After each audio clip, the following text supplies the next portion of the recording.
we have a very glittering postcard for you today from Bury in Montgomeryshire.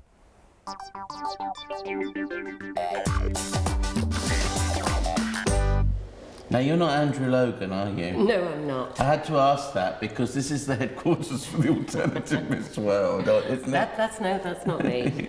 But who is the real Andrew Logan? Who is the real Andrew Logan? For people out there, friends out there, who've never heard of him, I'd never heard of him until today. Now I'm so glad I've discovered him because there is some wonderfully unique stuff here. Beautiful. So who is he? Who is he? He's a sculptor. He's actually extremely well known. He's got pieces of sculpture in Mexico, in New York, in Australia, in Sydney. Even the Queen Mum has some of his pieces. So he's actually very well known. He's been going since the late 60s. He actually trained as an architect in Oxford, and that's where it all started. And he was making sculptures for his room in Oxford. And he decided he actually liked working with living, breathing materials, which is glass, because glass reflects life and light. I've never seen glass looking so beautiful. It is, isn't it? It really does. Why did he choose Bury? Because he's been coming up to the area since the mid-70s, staying with friends around Montgomery, and he just loved the area. And these are squash courts, actually. They're squash courts, yes. And he heard from friends in the area that they were on the market, so he decided to site the museum here in the old squash courts. But he doesn't stay here very often. No, he's up about, he comes up about every 6 weeks, 6 to 8 weeks for a weekend. And if we have any events, he'll... So where do you fit into all this?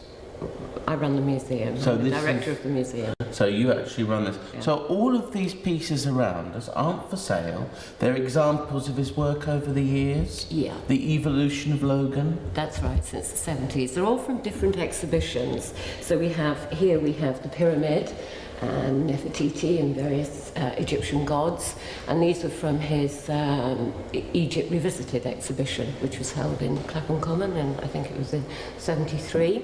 Then we also have some other works which you'll see from the Goddesses exhibition, which was held in 1983. There's the Cosmic Egg. I love that egg. Beautiful, isn't it? That was made for the Battersea Peace Parade, commissioned by the GLC. And who's that line of sports presenters up and down there? They're not actually sports presenters. Andrew does mirrored portraits, and you have his parents, his 4 brothers. There is himself, but it's actually out on exhibition at the moment. Is that where that gap is? That's where the gap is.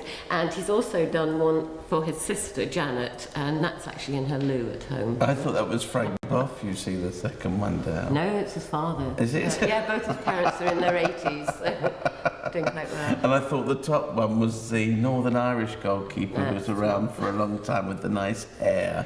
But it's interesting to know that that's his family. Yeah. What about this alternative Miss World? There's pictures all around. I've never seen it take place. I mean, dear old Julia Morley, was she brought in on this, or was it something she tried to avoid? They did actually sue Andrew because of the name. They did, but they lost. You see, Andrew's alternative Miss World is not based upon the Miss World contest. It's a spoof of Crufts Dog Show. Oh. And it's a surreal art event. I mean, yes, they have categories such as daywear, swimwear, evening wear, but everybody makes costumes which are artistic sculptures, basically, and then they're judged on the costumes. I see. Yes. So it's completely different to what I thought it was. Absolutely completely There aren't different. a parade of Bury models. Absolutely. Up and down, no. half male, half female. No. Because that's Andrew himself. That's in those, Andrew isn't it? himself, because he acts as both host and hostess. Right. I think it's fantastic.